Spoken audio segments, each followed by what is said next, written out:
ഒന്നാമത്തെ ചോദ്യം നോക്കിയേ. ഇന്ത്യയിലെ ഏറ്റവും ഉയരം കൂടിയ കൊടുമുടിയായ ഗോൾഡ്വിൻ ഓസ്റ്റിൻ ചുവടെ സൂചിപ്പിക്കുന്ന ഏത് പർവ്വത നിരയിലാണ് സ്ഥിതി ചെയ്യുന്നത്? ഹിമാദ്രി, കാരക്കോറം, സിവാലിക്, ഹിമാചൽ. ഓക്കെ, ഉത്തരം കിട്ടിക്കാണല്ലോ. ഏതാണ് ആൻസർ? അപ്പോൾ ഓപ്ഷൻ ബി കാരക്കോറമാണല്ലോ. ഓപ്ഷൻ ബി കാരക്കോറമാണ് ആൻസർ വരുന്നത്. കാരക്കോറം. Okay, Karakoram answer. രണ്ടാമത്തെ ക്വസ്റ്റ്യൻ. പശ്ചിമഘട്ടവും പൂർവ്വഘട്ടവും തമ്മിൽ ബന്ധിപ്പിക്കുന്നത് ഏതാണ് ചോദ്യം? പശ്ചിമഘട്ടവും പൂർവ്വഘട്ടവും തമ്മിൽ ബന്ധിപ്പിക്കുന്നത് ഏതാണ് ചോദ്യം? പശ്ചിമഘട്ടം പൂർവ്വഘട്ടം തമ്മിൽ ബന്ധിപ്പിക്കുന്ന ഏതാ? കമന്റ് ചെയ്തേ. അപ്പോൾ ഓപ്ഷൻ സി നീലഗിരിയാണ്. നീലഗിരി. ഓക്കെ, നമ്മളത് പഠിച്ച ക്വസ്റ്റ്യൻ ആണ് അല്ലേ? പശ്ചിമഘട്ടവും പൂർവ്വഘട്ടവും കൂടെ കൂടിച്ചേർന്ന സ്ഥലം നീലഗിരി എന്ന രീതിയിൽ നമ്മൾ എന്ത് ചെയ്തിട്ടുണ്ട്? പഠിച്ചിട്ടുണ്ട്. നീലഗിരി ഏത് സംസ്ഥാനത്താണ്? നീലഗിരി ഏത് സംസ്ഥാനത്താണ്? നീലഗിരി തമിഴ്നാട്ടിലാണ്. തമിഴ്നാട്ടിലാണ് നീലഗിരി. ഏത് വർഷമാണ് നീലഗിരിയെ ബയോസ്ഫിയർ റിസർവായി പ്രഖ്യാപിച്ചത്? ഏത് വർഷമാണ് നീലഗിരിയെ ബയോസ്ഫിയർ റിസർവായി പ്രഖ്യാപിച്ചത്? നീലഗിരിയെ ബയോസ്ഫിയർ റിസർവായി പ്രഖ്യാപിച്ചത് 1986ലാണ്. 1986ലാണ് നീലഗിരി ബയോസ്ഫിയർ റിസർവിന്റെ ഭാഗമായിട്ടുള്ള ഒരു ദേശീയോദ്യാനം കേരളത്തിലുള്ളത് ഏതാണ്? Silent Valley. സൈലന്റ് വാലിയാണ് കേട്ടോ പിള്ളേരെ. അപ്പൊ ഇത്രയും ഓർത്തിരിക്കുക. പശ്ചിമഘട്ടവും പൂർവ്വഘട്ടവും കൂടെ കൂടിച്ചേരുന്ന സ്ഥലമാണ് നീലഗിരി. പശ്ചിമഘട്ടവും പൂർവ്വഘട്ടവും കൂടിച്ചേരുന്ന സ്ഥലമാണ് നീലഗിരി. ഓക്കെ, ഈ നീലഗിരി 1986 ബയോസ്ഫിയർ റിസർവായി പ്രഖ്യാപിക്കുന്നു. 1986 ബയോസ്ഫിയർ റിസർവായി പ്രഖ്യാപിക്കുന്നു. ഓക്കെ, ബയോസ്ഫിയർ റിസർവ് പ്രഖ്യാപിക്കുന്നു. ആ ബയോസ്ഫിയർ റിസർവിന്റെ നീലഗിരി ബയോസ്ഫിയർ റിസർവിന്റെ ഭാഗമായിട്ടുള്ള കേരളത്തിലെ ദേശീയോദ്യാനമാണ് ഏത്? Silent Valley. കേരളത്തിലെ ദേശീയോദ്യാനം ഏതുള്ളത്? സൈലന്റ് വാലിയാണ്. ഓക്കെ, അടുത്ത മൂന്നാമത്തെ ചോദ്യം.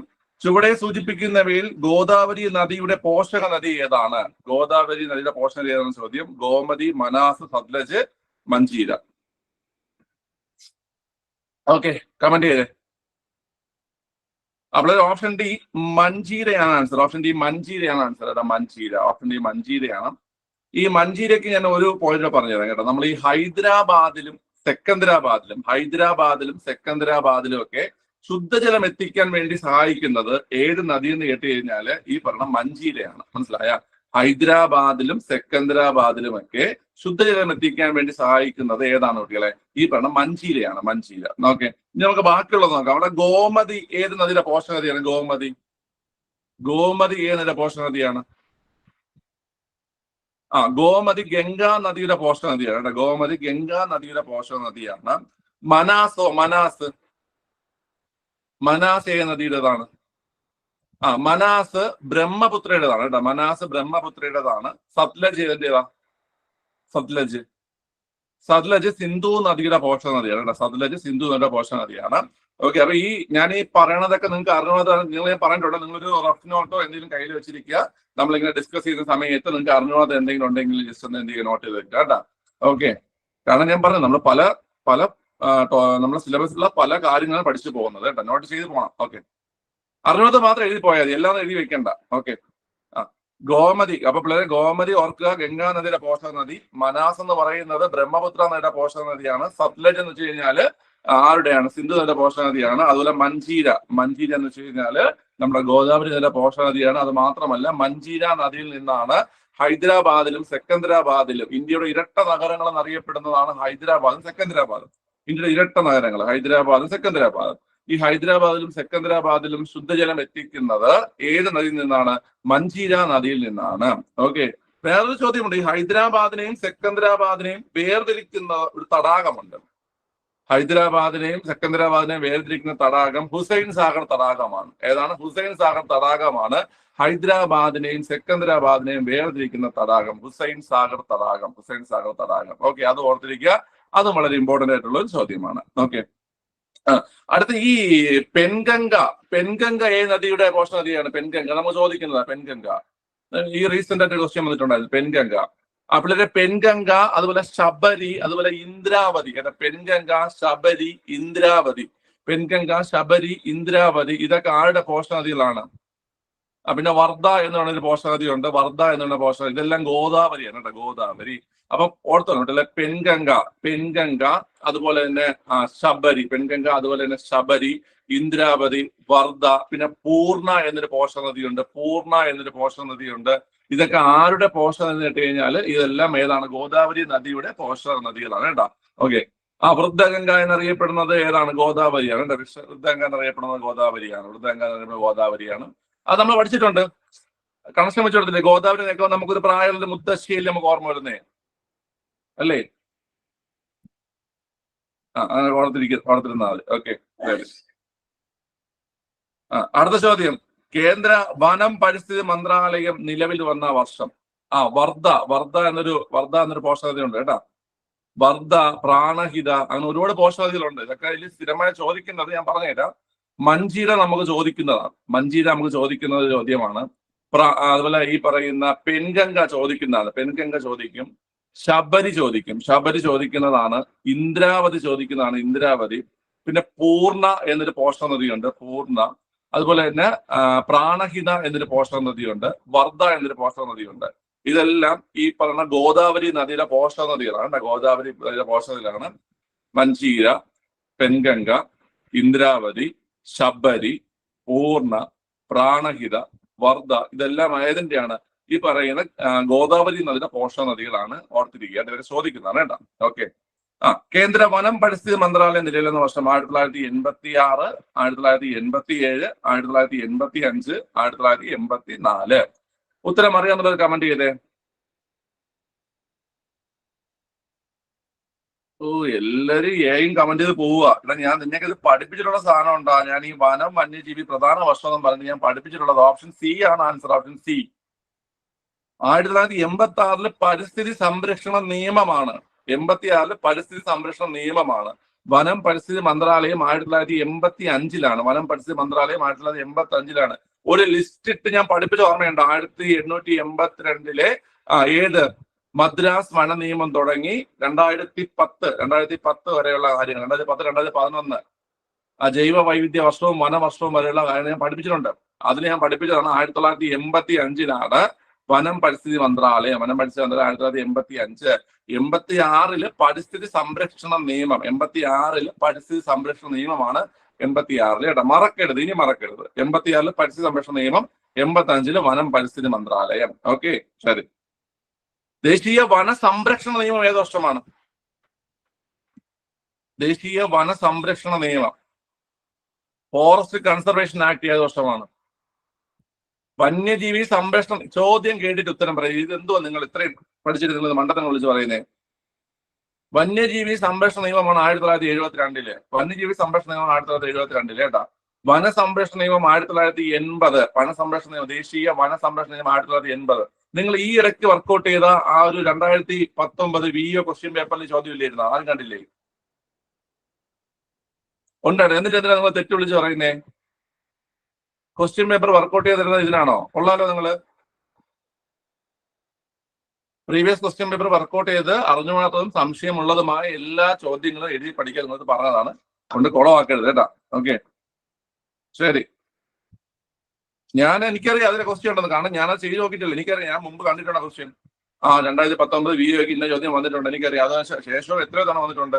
ചേരുംപടി ചേർക്കാനൊക്കെ ഈ പറയുന്ന വന നിയമങ്ങളുമായി ബന്ധപ്പെട്ടിട്ട് വന്യജീവി സംരക്ഷണ നിയമം, ഇന്ത്യൻ വന നിയമം, ആ രീതിയിലൊക്കെ എന്തിട്ടുണ്ട് ചോദിച്ചിട്ടുണ്ട്. ദേശീയ വന സംരക്ഷണ നിയമം, ഫോറസ്റ്റ് കൺസർവേഷൻ ആക്ട് 1980 കേട്ടാ. ഓക്കെ. വനം പരിസ്ഥിതി മന്ത്രാലയം 85 വനം പരിസ്ഥിതി മന്ത്രാലയം 85 പരിസ്ഥിതി സംരക്ഷണ നിയമം 86 ഓക്കെ, ശരി. അടുത്ത 5ാമത്തെ ചോദ്യം, താഴെ തന്നിരിക്കുന്നവയിൽ പാരമ്പര്യേതര ഊർജ്ജ സ്രോതസ്സുകൾ ഏതെല്ലാം എന്നാണ് ചോദ്യം. പാരമ്പര്യേതര ഊർജ്ജ സ്രോതസ്സുകൾ: തിരമാല, സൗരോർജം, കാറ്റ്, ഇവയെല്ലാം. ഈസി ക്വസ്റ്റ്യൻ ആണെന്ന് കമന്റ് ചെയ്തേ.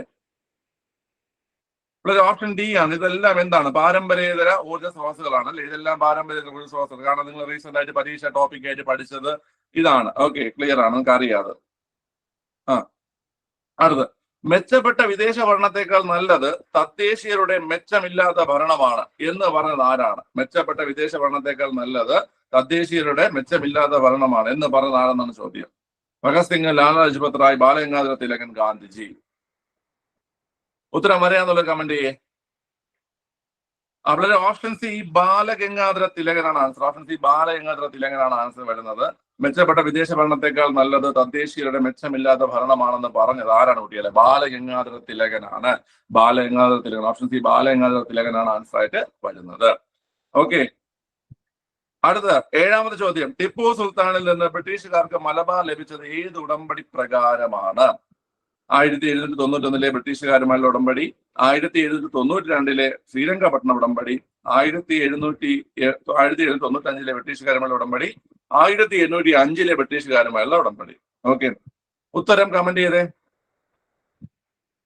വളരെ ഉത്തരം ഓപ്ഷൻ ബി 1792 ശ്രീരംഗപട്ടണ ഉടമ്പടി. 1792 ശ്രീരംഗപട്ടണ ഉടമ്പടി. ഓക്കെ, ഇത് നമ്മൾ പഠിച്ചിട്ടുണ്ട്. നിങ്ങൾ രണ്ട് കാര്യങ്ങൾ ഓർത്ത് വെച്ചോണം ഇതില്.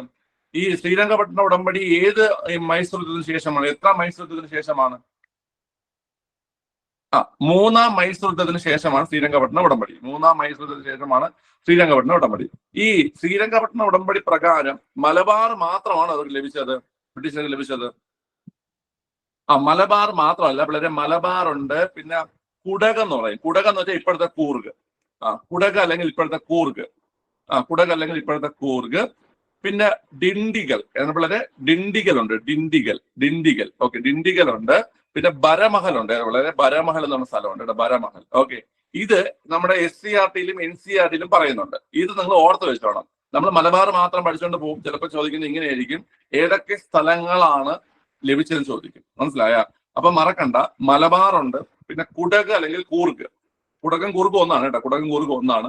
പിന്നെ ഡിണ്ടിഗൽ ഉണ്ട്, ബരമഹൽ ഉണ്ട് കേട്ടോ, ബരമഹൽ. ഓക്കെ, ക്ലിയർ ആണല്ലോ? അപ്പൊ 1792 ശ്രീരംഗപട്ടണ ഉടമ്പടി. മൂന്നാം മൈസൂർ യുദ്ധത്തിന് ശേഷമാണ് ശ്രീരംഗപട്ടണ ഉടമ്പടി. ഓക്കെ, ഈ ഉടമ്പടി പ്രകാരം ബ്രിട്ടീഷുകാർക്ക് ടിപ്പു സുൽത്താനിന് ലഭിച്ച കാര്യങ്ങൾ എന്തൊക്കെയാണെന്ന് വെച്ച് കഴിഞ്ഞാൽ മലബാർ ലഭിച്ചു, അതുപോലെ തന്നെ ഈ പറയുന്ന കൂർഗ് അല്ലെങ്കിൽ കുടക് ലഭിച്ചു, ഡിണ്ടിഗൽ ലഭിച്ചു, പിന്നെ ബരമഹൽ എന്ന സ്ഥലവും ലഭിച്ചു. ഇത് മറക്കരുത്, ഇത് ഓർത്തിരിക്കണം, ഇമ്പോർട്ടന്റ് ആണ് കേട്ടോ. ഓക്കെ, അത് പ്രീവിയസ് ചോദ്യമാണ്. 2022 ധാക്ക രാജ്യാന്തര ഫിലിം ഫെസ്റ്റിവലിൽ ഏത് ഇന്ത്യൻ സിനിമയ്ക്കാണ് മികച്ച സിനിമയ്ക്കുള്ള പുരസ്കാരം ലഭിച്ചത്? Option A Koozhangal, option B Marakkar അറബിക്കടലിന്റെ സിംഹം, option C Sardar Udham, option D Jai Bhim. Okay, ഉത്തരം ഒന്ന് കമന്റ് ചെയ്തേ, ഞാൻ പറയുമ്പോഴേ കമന്റ് ചെയ്യാവൂ. ഓക്കെ, ഓപ്ഷൻ എ കൂഴങ്ങൾ കേട്ടാ. ഓപ്ഷൻ എ കൂഴങ്ങളാണ് ആൻസർ. ഓക്കെ, ശരി. ഈ കൂഴങ്ങളുടെ സംവിധായകൻ PS വിനോദ് രാജ് എന്ന് പറഞ്ഞ ആളാണ്. PS വിനോദ് രാജ് എന്ന് പറഞ്ഞ ആളാണ് കൂഴങ്ങൾ എന്ന സിനിമയുടെ സംവിധായകൻ കേട്ടോ. PS വിനോദ് രാജ്. ഒന്ന് ഓർത്തിരിക്കുക, ഞാൻ പഠിപ്പിച്ചിട്ടുണ്ടെന്ന് എന്റെ ഒരു ഓർമ്മ. ഓക്കെ, മുമ്പെപ്പോഴും PS വിനോദ് രാജ് കേട്ടോ, നമ്മൾ കമ്പേശയിലായിരിക്കും. ഓക്കെ, PS വിനോദ് രാജ് എന്ന് പറയുന്ന ഒരാളാണ് എന്റെ സംവിധായകൻ. ഓക്കെ, ശരി, ക്ലിയർ ആണല്ലോ? അടുത്ത് 9ാമത്തെ ചോദ്യം. നിലവിലെ കേരള നിയമസഭാ സ്പീക്കർ ആരാണ്? നിലവിലെ കേരള നിയമസഭാ speaker MP Rajesh, VD Satheesan, AN Shamseer, Chittayam Gopakumar. Okay, വളരെ ഇതില് ഓപ്ഷൻ സി AN ഷംസീർ ആണ്. ഓപ്ഷൻ സി AN ഷംസീർ ആണ് ആൻസർ വരുന്നത്. നിലവിലെ നിയമസഭാ സ്പീക്കർ ആരാണ്?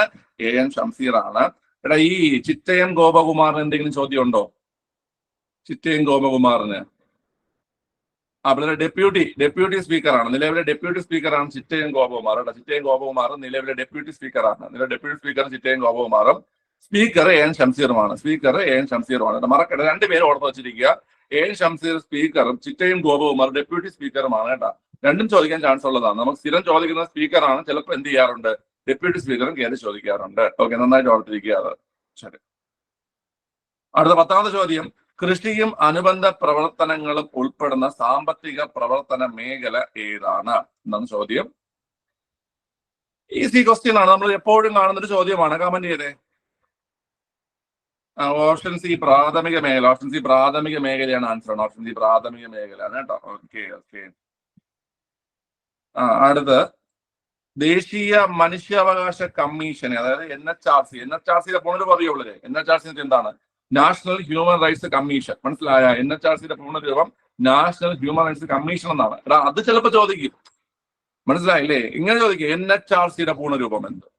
ആ രീതിയിലൊരു ചോദ്യങ്ങൾ വരാറുണ്ട് കേട്ടോ. NHRC national human rights commission എന്നാണ്. ദേശീയ മനുഷ്യാവകാശ കമ്മീഷനെ പറ്റി താഴെ പറയുന്ന പ്രസ്താവനകൾ തെറ്റായതെന്ന് കണ്ടെത്തുക. ഓക്കെ, ഓപ്ഷൻ എ എന്ന് പറഞ്ഞാൽ ദേശീയ മനുഷ്യാവകാശ കമ്മീഷന്റെ ആദ്യത്തെ ചെയർപേഴ്സൺ രംഗനാഥ മിശ്രയാണ്. മനുഷ്യാവകാശ ലംഘനം സംബന്ധിച്ച പരാതികളിൽ അന്വേഷണം നടത്താൻ കമ്മീഷന് അധികാരമുണ്ട്. ദേശീയ മനുഷ്യാവകാശ കമ്മീഷൻ 1993 പാർലമെന്റ് പാസാക്കിയ മനുഷ്യാവകാശ സംരക്ഷണ നിയമപ്രകാരം നിലവിൽ വന്ന സ്ഥാപനമാണ്. അതായത് 1993 പാർലമെന്റ് പാസാക്കിയ മനുഷ്യാവകാശ സംരക്ഷണ നിയമപ്രകാരം നിലവിൽ വന്ന സ്ഥാപനമാണ്. മനുഷ്യാവകാശ ലംഘനം നടത്തുന്ന വ്യക്തികൾക്കും സ്ഥാപനങ്ങൾക്കുമെതിരെ ശിക്ഷാ നടപടികൾ സ്വീകരിക്കാൻ കമ്മീഷന് അധികാരമുണ്ട്. ഇതില് തെറ്റായ പ്രസ്താവന ഏതാണ് ചോദ്യം. ഇതിലെ തെറ്റായ പ്രസ്താവന ഓപ്ഷൻ ഡി ആണ്. ഓപ്ഷൻ ഡി തെറ്റായതാണ്. വേണ്ട, ഇവിടെ ഈ തെറ്റായെന്ന് വെച്ചാൽ പറയാൻ കാരണം വെച്ച് കഴിഞ്ഞാല് മനുഷ്യാവകാശ ലംഘനം നടത്തുന്ന വ്യക്തികൾക്കും സ്ഥാപനങ്ങൾക്കുമെതിരെ ശിക്ഷാ നടപടി സ്വീകരിക്കാനായിട്ടുള്ള അധികാരം കമ്മീഷന് ഇല്ല. ഓക്കെ, കമ്മീഷന് ഇല്ല. കാരണം കമ്മീഷൻ എന്ന് പറഞ്ഞു കഴിഞ്ഞാൽ ഒരു അർദ്ധ ജുഡീഷ്യൽ സ്ഥാപനമാണ്, അതായത് കോസി ജുഡീഷ്യൽ സ്ഥാപനമാണ്. കോസി ജുഡീഷ്യൽ സ്ഥാപനം എന്ന് വെച്ച് കഴിഞ്ഞാൽ ഈ പറഞ്ഞ അന്വേഷണം നടത്താൻ പറ്റും, വിചാരണയൊക്കെ വിളിച്ചു വരുത്തി മൊഴിയെടുക്കാനൊക്കെ പറ്റും, മനസ്സിലായ, വിളിച്ചു വരുത്തി മൊഴിയെടുക്കാനൊക്കെ പറ്റും. പക്ഷേ ശിക്ഷാ നടപടികൾ സ്വീകരിക്കാൻ പറ്റത്തില്ല. ഓക്കെ, ശിക്ഷാ നടപടികൾ സ്വീകരിക്കാൻ പറ്റത്തില്ല. PSC സ്ഥിരമായി ഈ ഒരു സാധനം ഇട്ടുകൊണ്ട് എന്ന ചോദ്യം ചോദിക്കാറുണ്ട്, മനസ്സിലായി. അതായത് നമ്മുടെ ഈ പറയുന്ന മനുഷ്യാവകാശ കമ്മീഷനുമായി ബന്ധപ്പെട്ട് ഈ ഒരു സാധനം ശിക്ഷയുമായി ബന്ധപ്പെട്ട ഒരു സ്റ്റേറ്റ്മെന്റ് ഇട്ട് PSC ചോദിക്കാറുണ്ട്. ഇപ്പോഴേ പഠിച്ചു വെച്ചോ, കമ്മീഷന് ശിക്ഷിക്കാനുള്ള അധികാരമില്ല. കമ്മീഷന് ശിക്ഷിക്കാനുള്ള അധികാരമില്ല. കമ്മീഷൻ പക്ഷെ എന്ത് ചെയ്യാൻ പറ്റും? ശിക്ഷയ്ക്ക് ശുപാർശ ചെയ്യാൻ പറ്റും, മനസ്സിലായ. ഇന്ന ആൾ കുറ്റക്കാരനെന്ന് കണ്ടെത്തി, അന്വേഷണം നടത്തി കുറ്റക്കാരനെന്ന് കണ്ടെത്തി ശിക്ഷയ്ക്ക് ശുപാർശ ചെയ്യാൻ പറ്റും, മനസ്സിലായ. അല്ലാതെ ശിക്ഷിക്കാനുള്ള അധികാരമില്ല. അപ്പൊ അതുപോലെ തന്നെ ഓർത്തു വയ്ക്കുക കുട്ടികളെ, ഇതൊരു അർദ്ധ ജുഡീഷ്യൽ സ്ഥാപനമാണ്. ഇതൊരു അർദ്ധ ജുഡീഷ്യൽ സ്ഥാപനമാണ്. ഇതൊരു സ്റ്റാറ്റ്യൂട്ടറി ബോഡിയാണ്. സ്റ്റാറ്റ്യൂട്ടറി ബോഡി അല്ലേ മനുഷ്യാവകാശ കമ്മീഷൻ? സ്റ്റാറ്റ്യൂട്ടറി ബോഡിയാണ്. സ്റ്റാറ്റ്യൂട്ടറി ബോഡിയാണ്. കോസി ജുഡീഷ്യൽ സ്ഥാപനമാണ്. ഓക്കെ, ഇതൊക്കെ ഇമ്പോർട്ടന്റ് ആയിട്ടുള്ള വളരെ വളരെ ഇമ്പോർട്ടന്റ് ആയിട്ടുള്ള പോയിന്റുകളാണ്. ഓർത്തിരിക്കുക. ഓക്കെ, ശരി, അടുത്ത ചോദ്യത്തിലേക്ക് പോവാം. 15ാം കേരള നിയമസഭയിലെ വനം വകുപ്പ് മന്ത്രി ആരെന്നാണ് ചോദ്യം. പ്രൊഫസർ രവീന്ദ്രനാഥ്, മേഴ്സിക്കുട്ടി അമ്മ, KT Jaleel, AK Saseendran. Comment ചെയ്തേ. അവിടെ ഒരു ഓപ്ഷൻ ഡി AK ശശീന്ദ്രനാണ്. AK ശശീന്ദ്രനാണ് നിലവിലെ ഇപ്പോഴത്തെ നിയമസഭ 15ാം നിയമസഭയാണ്. 15ാം നിയമസഭയിൽ വനം വകുപ്പ് മന്ത്രി ആരാണ്? AK ശശീന്ദ്രനാണ്. AK ശശീന്ദ്രൻ. പരിസ്ഥിതി വകുപ്പ് മന്ത്രി ആരാ നിലവിലെ? പരിസ്ഥിതി ആരാ? പരിസ്ഥിതി AK ശശീന്ദ്രനാണോ? പിള്ളേരെ, വനം വന്യജീവി വകുപ്പാണ്. വനം വന്യജീവി വകുപ്പാണ് AK ശശീന്ദ്രൻ. പരിസ്ഥിതി വകുപ്പ് കൈകാര്യം ചെയ്യുന്നത് മുഖ്യമന്ത്രി പിണറായി വിജയനാണ് കേട്ടോ. അത് മാറിപ്പോകരുത്. വനം വന്യജീവി AK ശശീന്ദ്രനും പരിസ്ഥിതി വകുപ്പ് കൈകാര്യം ചെയ്യുന്നത് മുഖ്യമന്ത്രി പിണറായി വിജയനുമാണ് കേട്ടോ. മുഖ്യമന്ത്രി പിണറായി വിജയനാണ് പരിസ്ഥിതി വകുപ്പ് കൈകാര്യം ചെയ്യുന്നത്. ഇത് അങ്ങോട്ടും ഇങ്ങോട്ടും നിങ്ങൾക്ക് എന്ത് ചെയ്യരുത്, മാറിപ്പോകരുത്. വളരെ ഇമ്പോർട്ടന്റ് ആയിട്ടുള്ള കാര്യമാണ്. ഓക്കെ, അതായത് ഇത് നമുക്ക് ഇടയ്ക്കിടയ്ക്ക് ചോദിക്കുന്ന ചോദ്യമാണ്. ഇന്ത്യയിൽ ഇന്റർനെറ്റ് നിലവിൽ വന്നത് എപ്പോഴെന്നാണ്? 1900. ആരുടെ വീഡിയോ ഓണാണ്? ശരണ്യ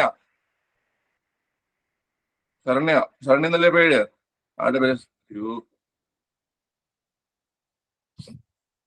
നിങ്ങൾ ഈ സന്ധ്യയാണ് പരമാവധി വീഡിയോ ഒന്ന് ഓണാവാൻ ശ്രദ്ധിക്കണം. കാരണം വെച്ച് കഴിഞ്ഞാൽ ഞാൻ ഈ സാധനം യൂട്യൂബിൽ ഇടുന്ന സാധനമാണ്, മനസ്സിലായ. എനിക്കിനി കുത്തിന്ന് എഡിറ്റ് ചെയ്യാനും സമയം കിട്ടത്തില്ല. ഓക്കെ, അതുകൊണ്ട് പരമാവധി വീഡിയോ ഓണാവാത്ത രീതിയിൽ നോക്കിക്കോണം. ഓക്കെ, ശരി, കുഴപ്പമില്ല. ഓക്കെ, ഇന്ത്യയിലെ ഇന്റർനെറ്റ് നിലവിലുന്ന വർഷമാണ് ചോദിച്ചിരിക്കുന്നത്. ഉത്തരം കമന്റ് ചെയ്തേ. Option A 1995. 1995 ഇന്ത്യയിൽ ഇന്റർനെറ്റ് നിലവിൽ വന്നത്. ഡേറ്റ് അറിയോ? നിങ്ങൾ മെനിഞ്ഞാന്നോങ്ങളുടെ പരീക്ഷയ്ക്ക് പഠിച്ചില്ലേ നിങ്ങൾ? 95 ഓഗസ്റ്റ് 15 95 ഓഗസ്റ്റ് 15 എന്ത് നിലയിൽ വന്നത്? ഈ പറഞ്ഞ ഇന്റർനെറ്റ് നിലയിൽ വന്നത് 1995 ഓഗസ്റ്റ് 15. ഓക്കെ, ഈ ഓഗസ്റ്റ് 15 നിലവിൽ വന്നൊരു പ്രധാനപ്പെട്ട സ്ഥാപനം ഇന്ത്യയിലുണ്ട്. ഏതാണ്? പിള്ളേരെ, ISRO നിലവിൽ വന്നതും ഓഗസ്റ്റ് 15. ഏത് വർഷം എന്നറിയോ ISRO നിലവിൽ വന്നേ? 1969. 1969 ഓഗസ്റ്റ് 15 എന്ത് ചെയ്തത്? ISRO നിലവിൽ വന്നത്. 1969 ഓഗസ്റ്റ് 15 ISRO നിലവിൽ വന്നത്. ഇന്ത്യയിലെ ഇന്റർനെറ്റ് നിലവിൽ വന്നത് മനസ്സിലായിക്കോ. ഇന്ത്യയിൽ ഇന്റർനെറ്റ് നിലവിൽ വന്ന ഏത് വർഷമാണ് പിള്ളേരെ? അത് 1995 ഓഗസ്റ്റ് 15. 95 ഓഗസ്റ്റ് 15 ഇന്ത്യയില് ഇന്റർനെറ്റ് നിലവിൽ വന്നത്. ഓക്കെ, ക്ലിയർ ആണല്ലോ. അടുത്ത് 14ാമത്തെ ചോദ്യം. താഴെ പറയുന്നവയിൽ കാസർഗോഡ് ജില്ലയുമായി ബന്ധപ്പെട്ടവ തിരഞ്ഞെടുക്കുക. കേരളത്തിലെ ആദ്യത്തെ ബയോ ജില്ല, കേരളത്തിലെ ആദ്യത്തെ സമ്പൂർണ്ണ വിള ഇൻഷുറൻസ് ജില്ല, അടയ്ക്ക ഉൽപാദനത്തിൽ 2ാം സ്ഥാനത്തുള്ള കേരളത്തിലെ ജില്ല, ഇന്ത്യയിലെ സമ്പൂർണ്ണ പ്രാഥമിക വിദ്യാഭ്യാസം നേടിയ 2ാമത്തെ ജില്ല. ഓക്കെ, ഇതിൽ ഏതൊക്കെയാണ് ശരിയായിട്ടുള്ളതെന്നാണ് ചോദ്യം. ഓക്കെ, ഒന്ന് ഉത്തരം കമന്റ് ചെയ്തേ. ഉത്തരം ഉണ്ടോ?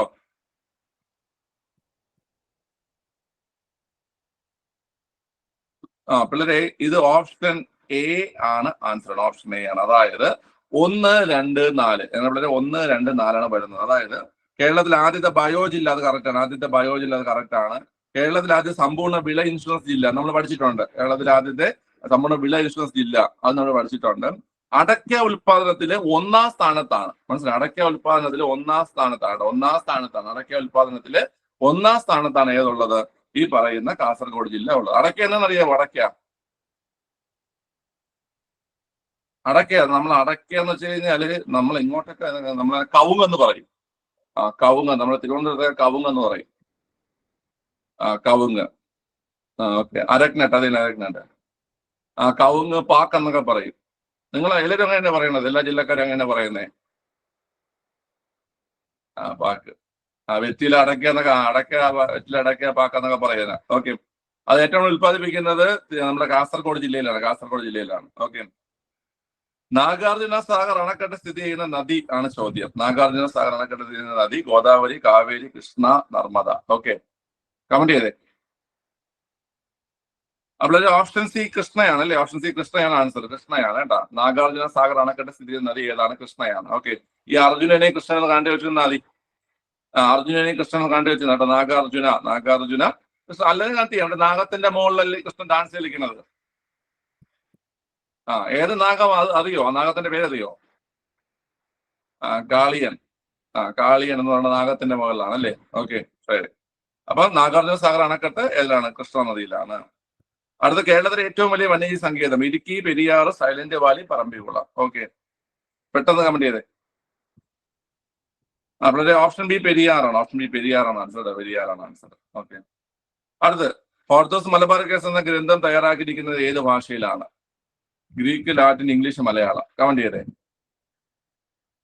ഓപ്ഷൻ ബി ലാറ്റിൻ ആണ് ആൻസർ വരുന്നത്. അടുത്ത് കേരളത്തിൽ ഐത്തോച്ചാരണ പ്രസ്ഥാനവുമായി ബന്ധപ്പെട്ട് നടന്ന ആദ്യ സമരം തലക്ഷേത്ര പ്രക്ഷോഭം, വൈക്കം സത്യാഗ്രഹം, ഗുരുവായൂർ സത്യാഗ്രഹം, പാലിയം സത്യാഗ്രഹം. ഒന്ന് കമന്റ് ചെയ്തേ. ഏത് ആൻസർ? കേരളത്തിൽ ഐത്തോച്ചാടന പ്രസ്ഥാനവുമായി ബന്ധപ്പെട്ട് നടന്ന ആദ്യത്തെ സമരം ഐറ്റത്തിനെതിരെ എന്തുവാടേ? നിങ്ങൾ എന്തോ കമന്റ് ചെയ്യുന്നത്? വൈക്കം സത്യാഗ്രഹം. ഓക്കെ. കേരളത്തിൽ ഐത്തോച്ചാടന പ്രസ്ഥാനവുമായി ബന്ധപ്പെട്ട ആദ്യ സമരം എന്നിട്ട് വൈക്കം സത്യാഗ്രഹം. ഓക്കെ, ക്ലിയർ ആണല്ലോ. അടുത്ത് തിരുക്കൊച്ചി സംയോജനം നടന്ന വർഷം 1949 July 2, 1949 July 1, 1949 July 3, 1949 July 4. Okay, easy question ആണ്. കമന്റ് ചെയ്ത്. വളരെ ഓപ്ഷൻ ബി 1949 ജൂലൈ 1. 1949 ജൂലൈ 1 നടന്നു. ജൂലൈ 1. ഓക്കെ. അടുത്ത് ചാന്നാർ ലഹളയുമായി ബന്ധപ്പെട്ട സാമൂഹിക പരിഷ്കർത്താവ് അയ്യങ്കാളി, ചട്ടമ്പി സ്വാമി, വൈകുണ്ഠ സ്വാമികൾ, തൈക്കാടയ്യ. ഈസി ക്വസ്റ്റ്യൻ ആണ്. കമന്റ് ചെയ്തേ. അവിടെ ഓപ്ഷൻ സി വൈകുണ്ഠ സ്വാമികളാണ്. അടുത്ത് താഴെ തന്നിരിക്കുന്നതിൽ അലുമിനിയത്തിന്റെ അയിര് ഏതാണ്? ഇൽമനൈറ്റ്, മോണോസൈറ്റ്, ബോക്സൈറ്റ്, ലിഗ്നൈറ്റ് ആണ്. Okay, easy question. ഏതാണ്? ഓപ്ഷൻ സി ബോക്സൈറ്റ് ആണ്. അടുത്ത നല്ലൊരു ചോദ്യമാണ്, പ്രീവിയസ് ചോദ്യമാണ്. ഇന്ത്യയിൽ കറൻസി പിൻവലിക്കൽ നടത്തിയിട്ടില്ലാത്ത വർഷം തന്നിരിക്കുന്നതിൽ ഏതാണ്? 1946, 1978, 2016, 1954. ഇതിൽ കറൻസി പിൻവലിക്കൽ നടന്നിട്ടില്ലാത്ത വർഷമാണ് ചോദ്യം.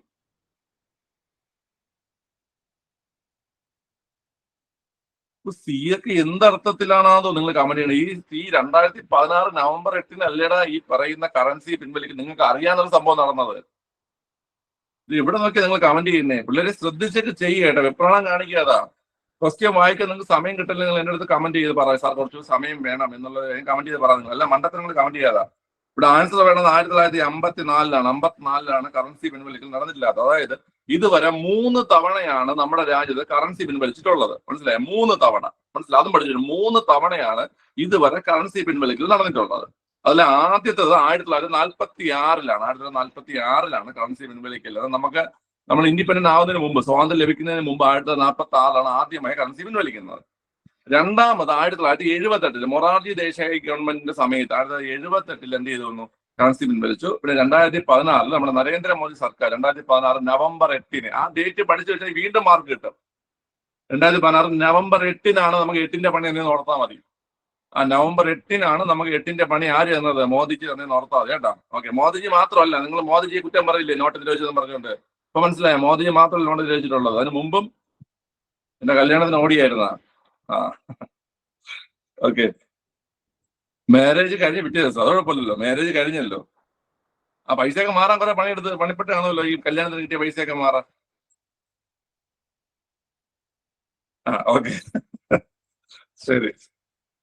അപ്പൊ വളരെ മറക്കണ്ട, 1946-ല് 1978-ല് 2000 ഒരാൾക്ക് കല്യാണത്തിന് അറേഞ്ച് ചെയ്യാൻ പാടുപെട്ട് കാണും, ഒരാൾക്ക് കല്യാണത്തിന് കിട്ടിയ പൈസ മാറാൻ പാടുപെട്ട് കാണും. ഓക്കെ, 46, 78, 46, 78, 2016 ഈ വർഷങ്ങളിലാണ് എന്ത് സംഭവിച്ചത്? നോട്ട് നിരോധനം നടന്നത്. മനസ്സിലായി? നോട്ട് നിരോധനം നടന്നത്. ഓക്കെ, ക്ലിയർ ആണല്ലോ? ശരി, അത് പഠിച്ചിട്ട് നമ്മൾ 4 ദിവസം ആയില്ല. മഹത്തായ 2 വ്യവസ്ഥകളായ ഹൈന്ദവതയുടെയും ഇസ്ലാമികതയുടെയും കൂടിച്ചേരലാണ് നമ്മുടെ മാതൃരാജ്യത്തിന്റെ ഏക പ്രതീക്ഷ. ഇത് ആരുടെ വാക്കുകൾ എന്നാണ് ചോദ്യം. ഓക്കെ, കമന്റ് ചെയ്തേ. ഇതൊക്കെ പ്രീവിയസ് ചോദ്യങ്ങളാണ്. വിവേകാനന്ദൻ നമ്മൾ പഠിച്ചു അല്ലേ? ഓപ്ഷൻ ഡി വിവേകാനന്ദന്റെ വാക്കുകളാണ്, വിവേകാനന്ദൻ പറഞ്ഞ കാര്യങ്ങളാണ് ഇത്. ഓക്കെ ശരി. മഹത്തായ 2 വ്യവസ്ഥകളായ ഹൈന്ദവതയുടെയും ഇസ്ലാമികതയും കൂടിച്ചേരലാണ് നമ്മുടെ മാതൃരാജ്യത്തിന്റെ ഏക പ്രതീക്ഷ. ആര് പറഞ്ഞതാണ്? സ്വാമി വിവേകാനന്ദൻ പറഞ്ഞതാണ്. ഓക്കെ, ക്ലിയർ ആണല്ലോ? അടുത്ത, വടക്ക് ആൻഡമാൻ ദ്വീപുകളെയും തെക്ക് നിക്കോബാർ ദ്വീപുകളെയും വേർതിരിക്കുന്ന കടൽ ഏതാണ്? 8 degree channel, 10 degree channel, 9 degree channel. Okay, comment ചെയ്തേ. വളരെ ഓപ്ഷൻ ബി ആണ്. ഓപ്ഷൻ ബി 10 ഡിഗ്രി ചാനലാണ്. 10 ഡിഗ്രി ചാനലാണ്. 10 ഡിഗ്രി ചാനലാണ് എന്തിനെ വേർതിരിക്കുന്നത്? നമ്മുടെ ഈ പറയുന്ന ആൻഡമാനെയും നിക്കോബാറിനെയും വേർതിരിക്കുന്നത് ഈ പറയുന്ന 10 ഡിഗ്രി ചാനലാണ്. ആൻഡമാനെ നിക്കോബാറിനെ വേർതിരിക്കുന്നത് 10 ഡിഗ്രി ചാനലിലാണ് കേട്ടോ. ഓക്കെ, അടുത്ത് 8 ഡിഗ്രി ചാനൽ വേർതിരിക്കുന്നത് എന്താ? ഇന്ത്യയെയും മാലിദ്വീപിനെയും. അതായത് ഇന്ത്യയും മാലിദ്വീപ് എന്ന് വെച്ച് കഴിഞ്ഞാൽ ഇന്ത്യയുടെ മിനിക്കോയ് ദ്വീപ്, ഇന്ത്യയുടെ ഭാഗമായിട്ടുള്ള മിനിക്കോയ് ദ്വീപ്. എന്തെങ്കിലും അത് ചിലപ്പോൾ അങ്ങനെ ചോദിക്കും കേട്ടോ. മിനിക്കോയെയും മാലിദ്വീപിനെയും അങ്ങനെ ചോദിച്ചാലും തെറ്റില്ല. കാരണം ഇന്ത്യയുടെ ഭാഗമായിട്ടുള്ള മിനിക്കോയ്, അതുപോലെ മാലിദ്വീപ്, അത് രണ്ടിനെയും വേർതിരിക്കുന്നത് ആരെന്ന് കേട്ട് കഴിഞ്ഞാല് ഈ പറഞ്ഞ 8 ഡിഗ്രി ചാനലാണ്. 8 ഡിഗ്രി ചാനലാണ് കേട്ടോ. ഓക്കെ, 9 ഡിഗ്രി ചാനൽ എന്ന് പറഞ്ഞേ. 9 ഡിഗ്രി ചാനല്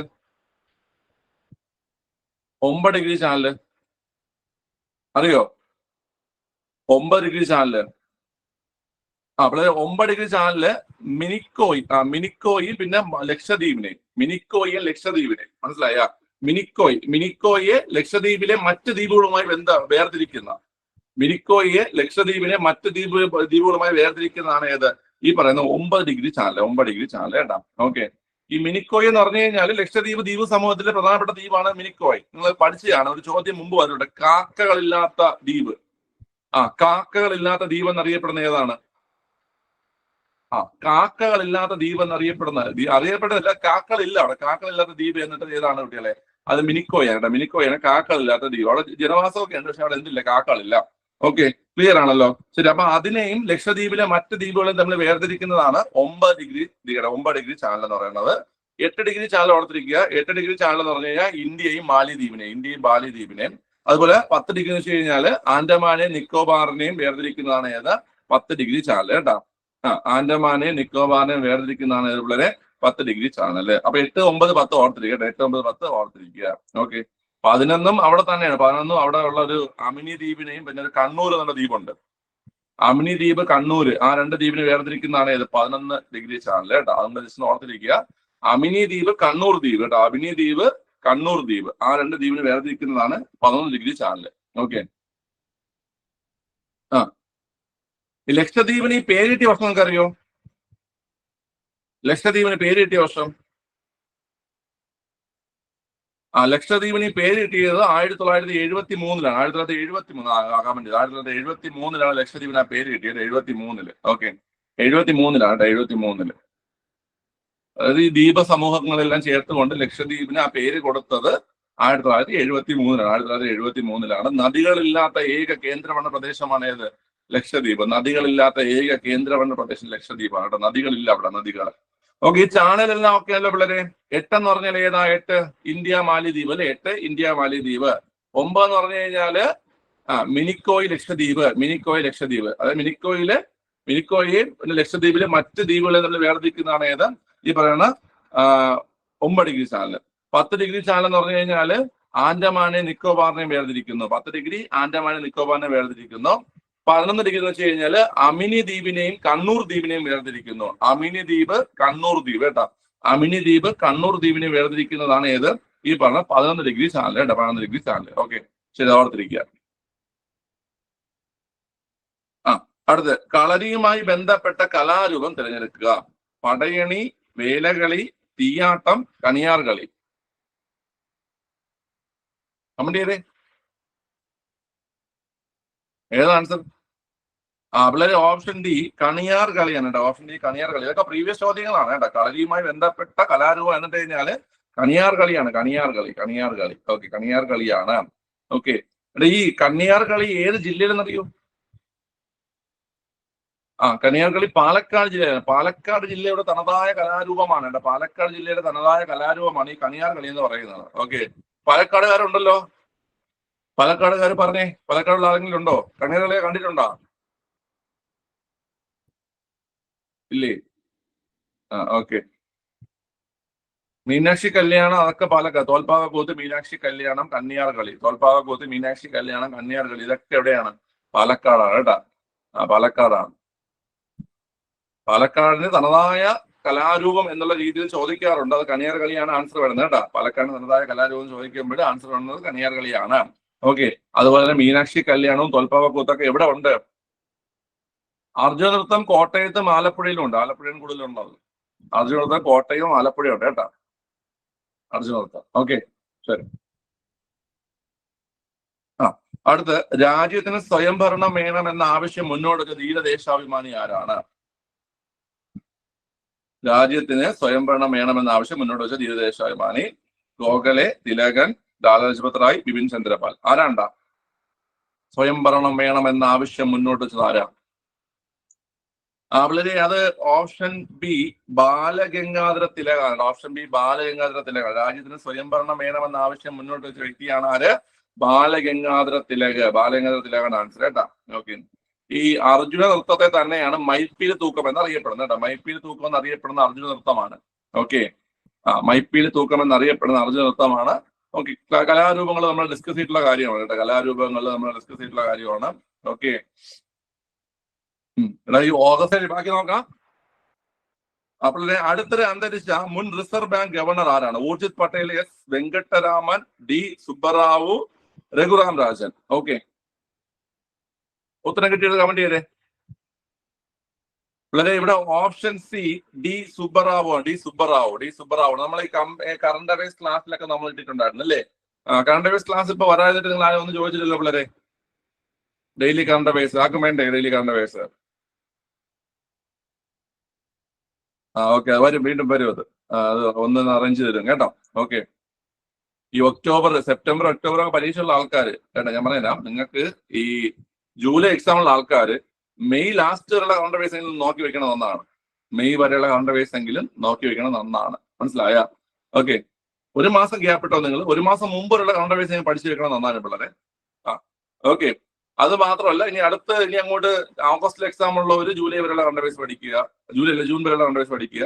അങ്ങനെ നമുക്ക് ഏകദേശം നമ്മൾ ഒക്ടോബർ വരെയുള്ള എക്സാം ഉള്ള ആൾക്കാർക്ക് ഓഗസ്റ്റ് അതൊക്കെ നമ്മൾ പഠിച്ചു വെക്കണം. ഓക്കെ, അപ്പൊ അതുകൊണ്ട് ഡെയിലി കറണ്ട് അഫയേഴ്സ് നിങ്ങൾക്ക് യൂസ്ഫുൾ ആവും. അത് വീണ്ടും നിങ്ങൾക്ക് ഇട്ടുതരും കേട്ടോ. ഓക്കെ, ശരി. അടുത്ത ചോദ്യം ഇത് നമ്മൾ പഠിച്ച ഡി സുബ്ബറാവു ആണ് ആൻസർ കേട്ടോ. അപർണ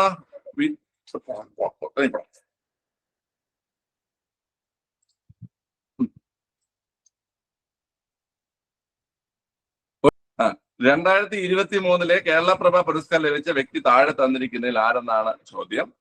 ഓക്കെ, കമന്റ് ചെയ്തേ. ക്വസ്റ്റ്യൻ കണ്ടാണല്ലോ നിങ്ങള്. അപ്പോൾ ഓപ്ഷൻ ഡി ഫാത്തിമ ബീവി ആണ് answer. Option D Fathima Beevi ആണ് ആൻസർ. അടുത്ത്, 2023 ഏഷ്യൻ ഗെയിംസ് നടന്നത് ഏത് രാജ്യത്ത് വെച്ചാണ്? 2023 ഏഷ്യൻ ഗെയിംസ് നടന്നത് ഏത് രാജ്യത്ത് വെച്ചിട്ടാണ്? അത് ഈസി ക്വസ്റ്റ്യൻ ആണ്. കമന്റ് ചെയ്തേ. ഓപ്ഷൻ സി ചൈനയാണ് ആൻസർ. ഓപ്ഷൻ സി ചൈനയാണ് ആൻസർ വരുന്നത്. ചൈനയാണ്. അടുത്ത്, പത്മനാഭസ്വാമി ക്ഷേത്രത്തിലെ ഗോപുരവാതിലുകളിലൂടെ സൂര്യനെ ദർശിക്കാൻ സാധിക്കുന്നത് ഏത് മാസത്തിലാണെന്നാണ് ചോദ്യം. സെപ്റ്റംബർ, ജനുവരി, ഏപ്രിൽ, ഡിസംബർ ആണ് ഓപ്ഷൻ വരുന്നത്. കമന്റ് ചെയ്തേ.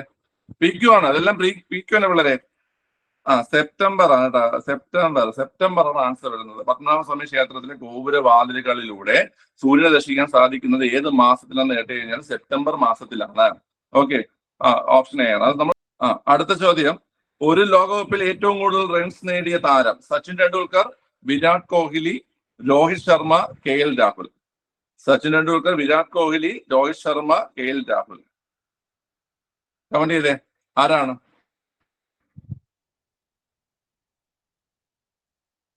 രോഹിത് ശർമ്മയാണോ?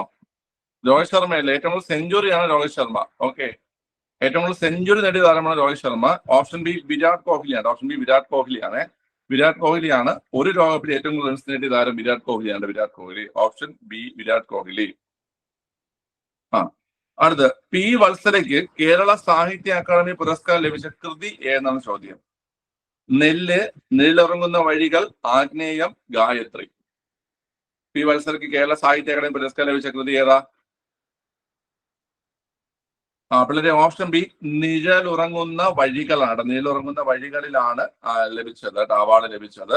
ഓക്കെ, 1976 കേരള സാഹിത്യ അക്കാദമി അവാർഡ് ലഭിച്ചത്. 1976 അവാർഡ് ലഭിച്ചത് കേട്ടോ. ഓക്കെ, ക്ലിയർ ആണല്ലോ. P. വത്സല അന്തരിച്ചു അല്ലേ? P. വത്സല അന്തരിച്ചു. ഏത് വർഷം അന്തരിച്ചത്? 2023 നവംബർ 21. പഠിച്ചു വെച്ചോണേ, ചോദിക്കും, നിങ്ങൾ ചോദിക്കും. 2023 നവംബർ 21. 2023 November 21 P. വത്സല അന്തരിച്ചത്. ഓക്കെ, ക്ലിയർ ആണല്ലോ. നവംബർ 23 ആരാ അന്തരിച്ചേ? November 23 Fathima Beevi. November 23 Fathima Beevi. September 28 ആരാ അന്തരിച്ചേ? MS Swaminathan September 28. Okay, MS Swaminathan September 28. ഈ 3 ആൾക്കാർ ഓർത്ത് വെച്ചാണ്. MS Swaminathan September 28. November 21 P. Vatsala. November 23 ആരാ കുട്ടികളെ? November 23 Fathima Beevi. July 18 Oommen Chandy. July 18 Oommen Chandy. Okay, July 18 Oommen Chandy. Okay, ഇതൊക്കെ എഴുതി ഓർത്ത് വെച്ചിരിക്കുക. ഇതൊക്കെ എഴുതി ജസ്റ്റ് നോട്ട് വെച്ചിരിക്കുക. നമുക്ക് ചോദിക്കും, അന്തരിച്ച ഡേറ്റ ചോദിക്കും കേട്ടോ. ഓക്കെ, ഈ P. വത്സലയുടെ നെല്ല് പുറത്തിറങ്ങിയ വർഷം അറിയാവോ? നെല്ലെന്ന നോവല് പുറത്തിറങ്ങിയ വർഷം അറിയോ P. വത്സലയുടെ? അത് 72. 1972 നെല്ലെന്ന നോവൽ പുറത്തിറങ്ങുന്നത്. 1972 നെല്ലെന്ന നോവൽ പുറത്തിറങ്ങുന്നത്. നമുക്കറിയാം, വയനാട്ടിലെ ആദിവാസി വിഭാഗങ്ങളെ കുറിച്ചുള്ള അല്ലെങ്കിൽ അവരെ കുറിച്ച് പരാമർശിക്കുന്ന നോവലാണ്. വയനാട്ടിലെ ആദിവാസി വിഭാഗങ്ങളെ കുറിച്ച് പരാമർശിക്കുന്ന നോവലാണ് നെല്ലെന്നുള്ള നോവല്. 1972 നെല്ലെന്ന നോവൽ പുറത്തിറങ്ങിയത്. ഓക്കെ, ഈ P. വത്സലയ്ക്ക് ഏത് വർഷമാണ് എഴുത്തിന് പുരസ്കാരം ലഭിച്ചത്? 2021 പുരസ്കാരമാണ് ലഭിച്ചത്. 2021 എഴുത്തിന് പുരസ്കാരമാണ് ആർക്ക് ലഭിച്ചത്? P. വത്സലയ്ക്ക് ലഭിച്ചത്. 2022 Sethu, 2023 SK Vasanthan. Okay, 2023 SK Vasanthan. Okay, 21 P. Vatsala. 22 ആരാണ്? സേതു ആണ്. 23 SK Vasanthan. 23 SK Vasanthan. Okay, clear ആണ്. അപ്പൊ നെല്ല് പുറത്തിറങ്ങിയ വർഷം 1972. നെല്ലെന്ന നോവൽ പുറത്തിറങ്ങിയ 1972. വയനാട്ടിലെ ആദിവാസി വിഭാഗങ്ങളെ കുറിച്ചാണ് ആ നോവലിൽ പരാമർശിക്കുന്നത്. ഓക്കെ, ക്ലിയർ ആണല്ലോ.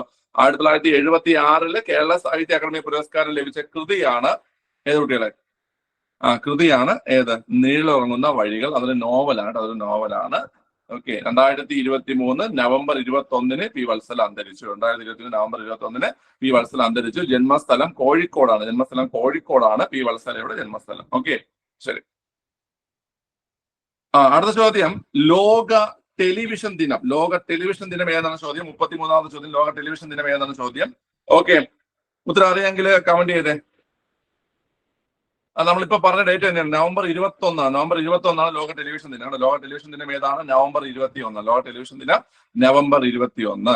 ഓക്കെ, അടുത്ത് 2023 JCB സാഹിത്യ പുരസ്കാരം ലഭിച്ച വ്യക്തി ആരാണ്? ബെന്യാമിൻ, പെരുമാൾ മുരുകൻ, S. ഹരീഷ്, ജയശ്രീ കളത്തിൽ.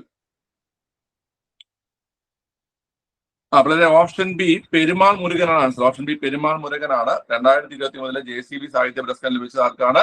പെരുമാൾ മുരുകൻ. ഓപ്ഷൻ ബി ആണ് ആൻസർ. ഓക്കെ, ശരി, പെരുമാൾ മുരുകന് ഏത് കൃതി നേടിയ? ഫയർ ബേഡ് എന്ന് പറയുന്ന ഒരു കൃതിയാണ്. ഫയർ ബേഡ് എന്ന് പറഞ്ഞ കൃതിയാണ്. ഫയർ ബേഡ് എന്ന് പറഞ്ഞ കൃതിക്കാണ് അവാർഡ് ലഭിച്ചത്. ഓക്കെ, 25 ലക്ഷം രൂപ. അല്ല, ഈ ഫയർ ബേഡ് എന്ന് പറഞ്ഞു കഴിഞ്ഞാല് അളന്തൈ പക്ഷി എന്ന് പറയുന്ന ഒരു തമിഴ് നോവൽ. അളന്തൈ പക്ഷി, അളന്തൈ വെച്ചാൽ കത്തുന്ന പക്ഷി. അളന്തൈ പക്ഷി എന്ന് പറയുന്ന ഒരു തമിഴ് നോവല്. ആ തമിഴ് നോവലിന്റെ ട്രാൻസ്ലേഷൻ ആണ്. ഓക്കെ, ഇതാരാ ട്രാൻസ്ലേറ്റ് ചെയ്ത? ആരാ? ജനനി കണ്ണൻ. അത് ഓർത്തു, ജനനി കണ്ണൻ എന്ന് പറഞ്ഞ വ്യക്തിയാണ് ട്രാൻസ്ലേറ്റ് ചെയ്തത്. ഓക്കെ, ജനനി കണ്ണൻ എന്ന വ്യക്തിയാണ് ട്രാൻസ്ലേറ്റ് ചെയ്തത് കേട്ടാ. ഓക്കെ, നമുക്കറിയാം ഇംഗ്ലീഷിലെ കൃതികൾക്കാണ് JCB പുരസ്കാരം കൊടുക്കുന്നത് അല്ലെ? ഇംഗ്ലീഷിലെ കൃതികൾക്കാണ് JCB പുരസ്കാരം കൊടുക്കുന്നത്. 2018 JCB പുരസ്കാരം ആദ്യമായി കൊടുത്തത്. 2018 ആദ്യത്തെ JCB പുരസ്കാരം ലഭിച്ച ആർക്കാ? ആദ്യ JCB പുരസ്കാരം ബെന്യാമിനാണ് ലഭിച്ചത്. ബെന്യാമിൻ. ഓക്കെ, 2018 ആദ്യത്തെ JCB പുരസ്കാരം ലഭിച്ചത് ബെന്യാമിനാണ് ലഭിച്ചത്. ഓക്കെ, ജാസ്മിൻ ഡേയ്സ് അല്ലെങ്കിൽ മുല്ലപ്പൂ മണമുള്ള ദിനങ്ങൾ അല്ലേ? Okay, clear. ജാസ്മിൻ ഡേയ്സ് എന്നാണ് കൃതിക്കാൻ ലഭിച്ചത്. അത് ഓർത്തിരിക്കുക. ഓക്കെ, ശരി. അപ്പൊ ഇത് 2023 JCB പുരസ്കാരമാണ്. ഏറ്റവും ഒടുവിലത്തെ JCB പുരസ്കാരം 2023 കൊടുത്തത്.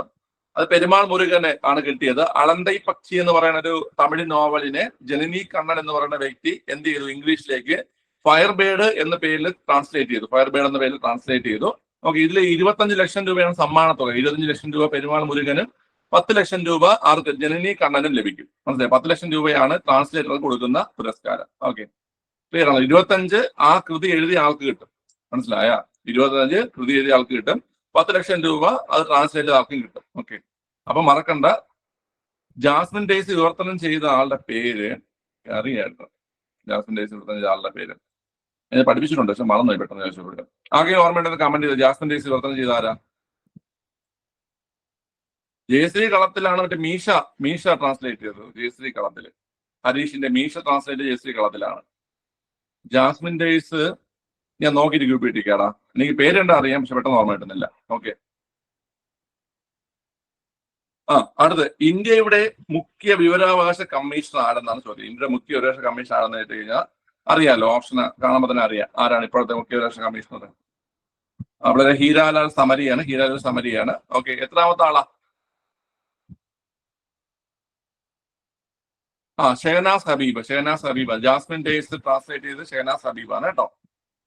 ജാസ്മിൻ ഡേയ്സ്, അതായത് നമ്മുടെ M മുകുന്ദന്റെ മുല്ലപ്പൂ മണമുള്ള പകലുകൾ, അതിനെ ട്രാൻസ്ലേറ്റ് ചെയ്തത് ആരെന്ന് കേട്ട് കഴിഞ്ഞാൽ ഷെഹനാസ് ഹബീബ്. ഓക്കെ, എടാ ഇവിടെ ഈ ചോദ്യത്തിലെ വന്നേ, ഇന്ത്യയുടെ മുഖ്യ വിവരാവകാശ കമ്മീഷണർ ആരാണ്? ഹീരാലാൽ സമരിയാണ്. ബെന്യാമിൻ അല്ലേ പറഞ്ഞത്? ഓക്കെ, M മുകുന്ദനാണോ പറഞ്ഞത്? M മുകുന്ദന് കിട്ടിയിട്ടുണ്ട് JCB പുരസ്കാരം. M മുകുന്ദന്റെ ഡൽഹി ഗാഥകൾ. ഓക്കെ, 2021 M മുകുന്ദനാണ് കിട്ടിയത്. ഓക്കെ, ശരി. അപ്പൊ നമുക്ക് ബാക്കി ക്വസ്റ്റ്യൻ കംപ്ലീറ്റ് ചെയ്യാം. 2035 ദിവസം ഇന്ത്യയിലെ മുഖ്യ വിവരാവകാശ കമ്മീഷണർ ഹീരാലാൽ സമരിയ. ഓക്കെ, അദ്ദേഹം എത്രാമത്തെ ആളാ? അദ്ദേഹം 12ാമത്തെ ആളാണ്. അദ്ദേഹത്തിന് ഒരു പ്രത്യേകത കൂടിയുണ്ട്. അദ്ദേഹം എന്താണ്? ഈ പദവിയിലെത്തുന്ന ആദ്യത്തെ ദളിത് വംശനാണ്. ആര്? ഹീരാലാൽ സമരിയ കേട്ടാ. അതായത് നമ്മുടെ മുഖ്യ വിവരാവകാശ കമ്മീഷണർ ആകുന്ന ദളിത് വംശജനാണ് ആര്? ഹീരാലാൽ സമരിയ. ഓക്കെ, ക്ലിയർ ആണ്. ഓക്കെ, നമുക്കറിയാം. അടുത്ത് താഴെ തന്നിരിക്കുന്നവയിൽ P ബ്ലോക്ക് മൂലകങ്ങളുടെ സവിശേഷതകളിൽ ഉൾപ്പെടാത്തത് ഏതെന്നാണ് ചോദ്യം. ഇലക്ട്രോനെഗറ്റിവിറ്റി കൂടുതൽ, 13 മുതൽ 18 വരെ ഗ്രൂപ്പുകളിൽ കാണപ്പെടുന്നു, അയോണീകരണ ഊർജം കൂടുതൽ, ലോഹ സ്വഭാവം കൂടുതൽ. P ബ്ലോക്ക് മൂലകങ്ങളുടെ സവിശേഷതകളിൽ പെടാത്തതാണ് ചോദ്യം. കമന്റ് ചെയ്തേ. വളരെ ഓപ്ഷൻ ഡി, ലോഹ സ്വഭാവം കൂടുതൽ എന്നാണ് തെറ്റ്. ഓക്കെ, 13 മുതൽ 18 വരെയുള്ള മൂലകങ്ങള് 13 മുതൽ 18 വരെയുള്ള മൂലകങ്ങള് കറക്റ്റ് ആണ്. ഇലക്ട്രോനെഗറ്റിവിറ്റി കൂടുതൽ അതെന്താണ്? അതും കറക്റ്റ് ആണ്. അയോണീകരണ ഊർജം കൂടുതൽ, അതും കറക്റ്റ് ആണ്. ഓക്കെ, വളരെ ലോഹ സ്വഭാവം കൂടുതൽ, അത് തെറ്റാണ്. നമ്മൾ ഇതിനെ നേരെ തിരിച്ചിട്ട് കഴിഞ്ഞാൽ നമുക്ക് എസ് ബ്ലോക്ക് മൂലകങ്ങളെ കിട്ടും. എസ് ബ്ലോക്ക് മൂലകങ്ങൾ, അതായത് എസ് ബ്ലോക്ക് മൂലകങ്ങൾ വരുന്ന ഏതിലൊക്കെയാ? ഏതൊക്കെ ഗ്രൂപ്പുകളാണ് വരുന്നത്? ഒന്നാമത്തെ രണ്ടാമത്തെ ഗ്രൂപ്പുകളാണ് വരുന്നത്. ഒന്നാമത്തെ രണ്ടാമത്തെ ഗ്രൂപ്പുകളാണ് വരുന്നത് കേട്ടോ. ഓക്കെ, ഒന്നാമത്തെ രണ്ടാമത്തെ ഗ്രൂപ്പുകളാണ്. അവിടെ ലോക സ്വഭാവം എങ്ങനെയാണ്? അവിടെ ലോക സ്വഭാവം കൂടുതലാണ്. ലോക സ്വഭാവം കൂടുതലാണ്. അയോണീകരണ ഊർജം എങ്ങനെയാണ്? അയോണീകരണ ഊർജം കുറവാണ്. അതുപോലെ ഇലക്ട്രോ നെഗറ്റിവിറ്റി എങ്ങനെയാണ് ഉള്ളത്? ഇലക്ട്രോ നെഗറ്റിവിറ്റി കുറവാണ്. ഇലക്ട്രോ നെഗറ്റിവിറ്റി കുറവാണ്. അതായത് നമ്മൾ പി ബ്ലോക്കിനെ എടുത്ത് തിരിച്ചിട്ട് കഴിഞ്ഞാൽ എസ് ബ്ലോക്ക് കിട്ടും. മനസ്സിലായോ? പി ബ്ലോക്കിനെ എടുത്ത് തിരിച്ചിട്ട് കഴിഞ്ഞാൽ എസ് ബ്ലോക്ക് കിട്ടും. മനസ്സിലായല്ലോ നിങ്ങൾക്ക് എങ്ങനെയാണെന്ന്? അതായത് പി ബ്ലോക്കിൽ ഇലക്ട്രോ നെഗറ്റിവിറ്റി കൂടുതൽ, അയോണീകരണ ഊർജം കൂടുതൽ, ലോഹ സ്വഭാവം കുറവ്. അതിന് നമ്മൾ നേരെ തിരിച്ചിടുമ്പോൾ നമുക്ക് എന്ത് കിട്ടും പിള്ളേരെ? എസ് കിട്ടും. എസില് ഇലക്ട്രോ നെഗറ്റിവിറ്റി കുറവ്, അയോണീകരണ ഊർജം എങ്ങനെയാണ്? അതും കുറവ്. ലോക സ്വഭാവം എങ്ങനെയാണ് പിള്ളേരെ? ലോക സ്വഭാവം കൂടുതലാണ്. ഏതിലാണ്? എസ് ബ്ലോക്കിൽ. ഓക്കെ, ശരി. അടുത്ത്, താഴെ തന്നിരിക്കുന്ന പ്രസ്താവനയിൽ നിന്ന് LNG-യുമായി ബന്ധപ്പെട്ട് ശരിയായവ കണ്ടെത്തുക. അതാണ് ചോദ്യം. ഈഥയിൽ മെർക്യാപ്റ്റൻ ചേർക്കുന്നു. ഇവയിൽ പ്രധാന ഘടകം മീഥൈനാണ്. ഇവയിലെ പ്രധാന ഘടകം ബ്യൂട്ടൈനാണ്. വ്യവസായശാലകളിലും പവർ സ്റ്റേഷനുകളിലും ഇന്ധനമായി ഉപയോഗിക്കുന്നു. ഓക്കെ, സ്റ്റേറ്റ്മെന്റ് ഒക്കെ ഒന്ന് വായിച്ചിട്ട് ഇതിൽ LNG ലിക്വിഫൈഡ് നാച്ചുറൽ ഗ്യാസുമായി ബന്ധപ്പെടുത്തി ശരിയായ പ്രസ്താവന കണ്ടെത്തിയത്. പിള്ളേരെ അത് ഓപ്ഷൻ ഡി ആണ്. 2ഉം 4ഉമാണ്. നമുക്ക് നോക്കാം. ഈഥയിൽ മെർക്യാപ്റ്റൻ ചേർക്കുന്നു. ഇത് ഏതുമായി ബന്ധപ്പെട്ടതാ? ഈഥയിൽ മെർക്യാപ്റ്റൻ ചേർക്കുന്നത് LPG-യിലാണ്. ലിക്വിഫൈഡ് പെട്രോളിയം ഗ്യാസ്, നമ്മുടെ വീട്ടിലെ പാചകവാതകമായി ഉപയോഗിക്കുന്ന LPG-യിലാണ് എന്ത് ചെയ്യുന്നത് പിള്ളേരെ? ഈ പറയുന്ന ഈഥയിൽ മെർക്യാപ്റ്റൻ ചേർക്കുന്നത്. എന്തിനാ ചേർക്കുന്നേ? ഇത് നമുക്ക് LPG ചോർച്ച ഉണ്ടാകുന്ന സമയത്ത് നമുക്ക് അറിയാൻ വേണ്ടിയിട്ട്, അതിനൊരു ദുഷിച്ച സ്മെല്ലാണ് ഈ സാധനം. അത് നമുക്ക് പെട്ടെന്ന് നമുക്കിങ്ങനെ ഒരു ബാഡ് സ്മെൽ നമുക്ക് ഫീൽ ചെയ്യും. ഓക്കെ, അതാണ് ഈഥയിൽ മെർക്യാപ്റ്റൻ. ചില ആൾക്കാർക്ക് മണം ഇഷ്ടമാണോ? നല്ല മണം എന്നൊക്കെ പറഞ്ഞ് മണം ഇഷ്ടമാണെങ്കിൽ ഇങ്ങനെ മണത്ത് നിൽക്കുക, നല്ല മണം. കുറച്ച് നേരം കഴിയുമ്പോൾ കത്തി തീരും. ഓക്കെ, എടാ അത് എന്റെ അനുഭവത്തിൽ അതൊരു വല്ലാത്തൊരു മണമാണ്. നമുക്കത് സഹിക്കാൻ പറ്റാത്തൊരു മണമാണ് അത്. നല്ല മണമാണെങ്കിൽ നമ്മൾ ശ്രദ്ധിക്കൂടെ? ചില ആൾക്കാർക്ക് ഈ പെട്രോളിന്റെ മണം, ചില മണ്ണെണ്ണയുടെ മണം, ഇതൊക്കെ ഇഷ്ടപ്പെടുന്ന ആൾക്കാരുണ്ട്. എന്തൊരു പാടാ. ഓക്കെ, ശരി. അപ്പൊ ഒന്നാമത്തെ സ്റ്റേറ്റ്മെന്റ് വരുന്നത് LPG-യുമായി ബന്ധപ്പെട്ടാണ് വേണ്ടത് അല്ലേ? ഒന്നാമത്തെ സ്റ്റേറ്റ്മെന്റ് LPG-യുമായി ബന്ധപ്പെട്ടാണ് വരുന്നത്. അടുത്ത്, പ്രധാന ഘടകം മീഥേൻ. അത് ശരിയാണ് അല്ലേ? പ്രധാന ഘടകം മീഥേൻ ശരിയാണ്. LNG-യിലെ പ്രധാന ഘടകം മീഥേൻ ആണ്. പ്രധാന ഘടകം ബ്യൂട്ടൈൻ, മൂന്നാമത്തെ പ്രസ്താവന, അത് ഏതാ? അത് LPG ആണ് കേട്ടോ. LPG പ്രധാന ഘടകം ബ്യൂട്ടൈൻ, LPG ആണ്. ഞാൻ പറഞ്ഞിട്ടില്ലേ, നമ്മുടെ വീട്ടിലെ ബ്യൂട്ടികളായിട്ടുള്ള ആൾക്കാരാണ് LPG ഗ്യാസ് ഒക്കെ യൂസ് ചെയ്യുന്നത്. കണക്ഷൻ ഓർത്ത് വെച്ചിരുന്നാൽ മതി. ബ്യൂട്ടി ഫുഡ്, നമ്മളൊരു സംസ്കാരം വെച്ചിട്ട് കൂടുതലും സ്ത്രീകളാണ് ഈ പറയുന്ന LPG അതായത് ഗ്യാസ് ആയിട്ട് ബന്ധപ്പെട്ട് പ്രവർത്തിക്കുന്നത്. അതെന്താ, ബ്യൂട്ടികളായിട്ടുള്ള ആൾക്കാരാണ് LPG യൂസ് ചെയ്യുന്നതൊക്കെ ഓർത്ത് വെച്ചിരുന്നത് കേട്ടോ. Okay, LPG butyne.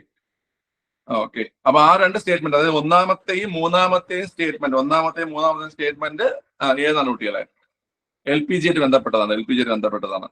രേഷ്മ, ഈ കോഡ് ഇപ്പോഴാണ് കാണുന്നത്? ഇതൊക്കെ നമ്മൾ തുടങ്ങിയ സമയം തൊട്ടുള്ള കോഡുകളാണ് ഇതൊക്കെ. ഓക്കെ, അടുത്ത് 38ാം ചോദ്യം. പൊക്കി ഇഷ്ടപ്പെട്ടതാ. ഓക്കെ, സന്തോഷിച്ചാട്ട്. ഹൈഡ്രോമീറ്റർ, പ്ലവന തത്വം, എക്സ്കവേറ്റർ എന്താ ആണ് ചോദ്യം. എക്സ്കവേറ്ററിലെ പ്രവർത്തനാർത്ഥം എന്താണ് ചോദ്യം? അപ്പോൾ ഓപ്ഷൻ എ പാസ്കൽ നിയമം കേട്ടോ. എക്സ്കവേറ്ററും എസ്കലേറ്ററും അല്ല. എസ്കലേറ്റർ വേറെയാണ്, എക്സ്കവേറ്റർ വേറെയാണ് കേട്ടോ. എക്സ്കവേറ്റർ എന്ന് പറഞ്ഞാൽ നിങ്ങൾക്ക് അറിയാം എന്താണ് എക്സ്കവേറ്റർ എന്ന് പറഞ്ഞാൽ? കുഴിക്കുന്നതല്ല, വെഹിക്കിൾ. JCB ആ സാധനത്തിന്റെ യഥാർത്ഥ പേരാണ് എക്സ്കവേറ്റർ.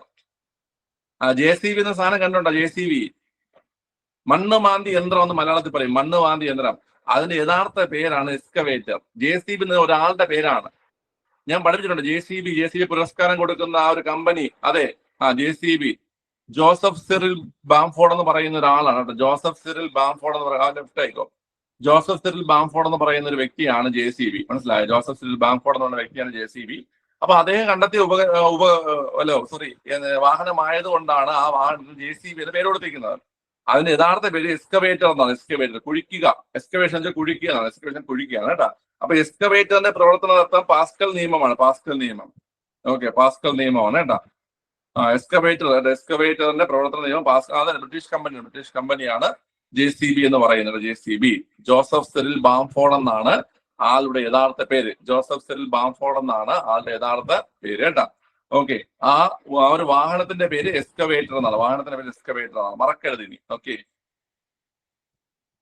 അടുത്ത് ആറ്റത്തിന്റെ സൗരയൂഥ മാതൃക അവതരിപ്പിച്ച ശാസ്ത്രജ്ഞൻ ആരെന്നാണ് ചോദ്യം.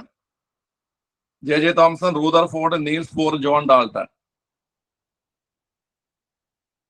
ഓക്കെ, കമന്റ് ചെയ്തേ.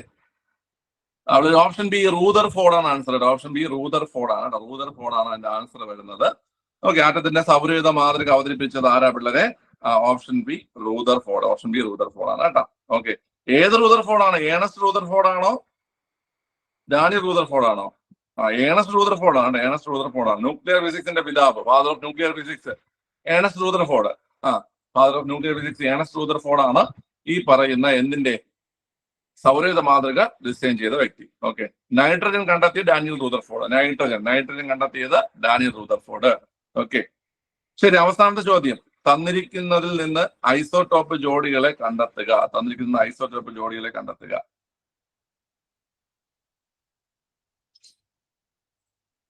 കണ്ടെത്തിയെങ്കിൽ ഒന്ന് കമന്റ് ചെയ്തേ. ഏത് ആൻസർ?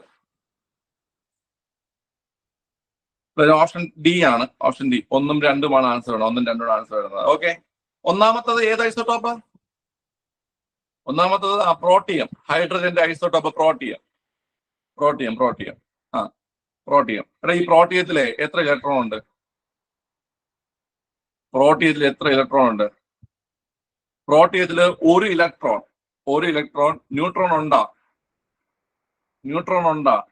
ന്യൂട്രോൺ ഇല്ല. ഒരു ഇലക്ട്രോണ്, ഒരു പ്രോട്ടോൺ. ഈ മൂന്ന്, അതായത് ഹൈഡ്രജന്റെ 3 ഐസോടോപ്പുകൾ. അതായത് പ്രോട്ടിയം, ഡ്യൂട്ടീരിയം, ട്രിഷിയം. മനസ്സിലായ? Protium, deuterium, tritium. ഇവിടെ മൂന്നിടത്തും പ്രോട്ടോൺ ഒന്നാണ്, ഇലക്ട്രോൺ ഒന്നാണ്. മനസ്സിലായ? പ്രോട്ടോണും ഒന്നാണ്, ഇലക്ട്രോണും ഒന്നാണ്. ഈ മൂന്നിലും പ്രോട്ടോൺ, ഇലക്ട്രോൺ ഒന്നാണ്. നമുക്കതറിയാം. പ്രോട്ടോണിന്റെ ഇലക്ട്രോണിന്റെയും എണ്ണം എപ്പോഴും എന്തായിരിക്കും പിള്ളേരെ? പ്രോട്ടോണിന്റെയും ഇലക്ട്രോണിന്റെയും എണ്ണം എപ്പോഴും തുല്യമായിരിക്കും. പഠിച്ചു വെക്കുക. പ്രോട്ടോണിന്റെയും ഇലക്ട്രോണിന്റെയും എണ്ണം എപ്പോഴും തുല്യമായിരിക്കും. പ്രോട്ടോൺ, ഇലക്ട്രോണിന്റെ എണ്ണം എപ്പോഴും തുല്യമായിരിക്കും എന്ന് പഠിച്ചിരിക്കുക. ഓക്കെ, നമുക്ക് നോക്കാം. ഈ ആദ്യം കൊടുത്തിരിക്കുന്നത് പ്രോട്ടിയമാണ്. ഓക്കെ, ഈ പ്രോട്ടിയത്തില് ഒരു ഇലക്ട്രോണും ന്യൂട്രോൺ സീറോയുമാണ്. അടുത്ത് രണ്ടാമത് കൊടുത്തിരിക്കുന്നത് എന്താണ്? രണ്ടാമത് കൊടുത്തിരിക്കുന്നത് ഡ്യൂട്ടീരിയമാണ്. രണ്ടാമത് ഡ്യൂട്ടീരിയത്തിൽ എത്ര ന്യൂട്രോൺ ഉണ്ട്? പിള്ളേരെ ന്യൂട്രോൺ 1ആണ്. ന്യൂട്രോൺ എത്ര പിള്ളേർ? ന്യൂട്രോൺ 1ആണ്. മനസ്സിലായ? ന്യൂട്രോൺ 1ആണ്. ഓക്കെ, അപ്പൊ നമുക്കിവിടെ 2 എന്ന് കൊടുത്തിരിക്കുന്നത് എന്താ? മാസ് നമ്പർ ആണല്ലേ. ഓക്കെ, അതായത് ന്യൂട്രോണിന്റെയും പ്രോട്ടോണിന്റെയും എണ്ണമാണ് എന്തായിട്ട് എടുക്കുന്നത്? മാസ് നമ്പറായി എടുക്കുന്നത്. ന്യൂട്രോണിന്റെയും പ്രോട്ടോണിന്റെയും എണ്ണമാണ് മാസ് നമ്പറായി എടുക്കുന്നത്. ശരി. ഇവിടെ കൊടുത്തിരിക്കുന്നത് എന്താണ് കുട്ടികൾ? ഇവിടെ കൊടുത്തിരിക്കുന്നത് 2ആണ്. 2എന്ന് വെച്ച് കഴിഞ്ഞാല് 1+1 വന്നിരിക്കുന്നത്. ഓക്കെ, ക്ലിയർ ആണല്ലോ. ശരി, അടുത്ത് മൂന്നാമത്തെന്ന് വെച്ച് കഴിഞ്ഞാല് നമ്മുടെ ട്രിഷിയത്തിൽ എത്ര ന്യൂട്രോൺ ഉണ്ട്? ട്രിഷിയത്തില് 2 ഉണ്ട് അല്ലേ പിള്ളേരെ? ട്രിഷിയത്തില് 2 ഉണ്ട്. ഓക്കെ, അപ്പൊ നിങ്ങൾ ഇത് കാര്യം ഓർത്ത് വെച്ചിരിക്കുക കേട്ടോ പിള്ളേരെ. അപ്പൊ ഇതൊന്ന് ഓർത്ത് വെച്ചിരിക്കുക കുട്ടികളെ. ഈ പറഞ്ഞ 3 കാര്യങ്ങൾ, അതായത് പ്രോട്ടിയത്തില് ഈ 3ലും ഓരോ ഇലക്ട്രോണും ഓരോ പ്രോട്ടോണും ഉണ്ട്. പ്രോട്ടിയത്തിൽ ന്യൂട്രോൺ ഇല്ല. ഡ്യൂട്ടീരിയത്തില് 1 ന്യൂട്രോൺ. ട്രിഷിയത്തില് 2 ന്യൂട്രോൺ. ഓക്കെ, അപ്പൊ അതൊന്ന് ഓർത്തിരിക്കുക.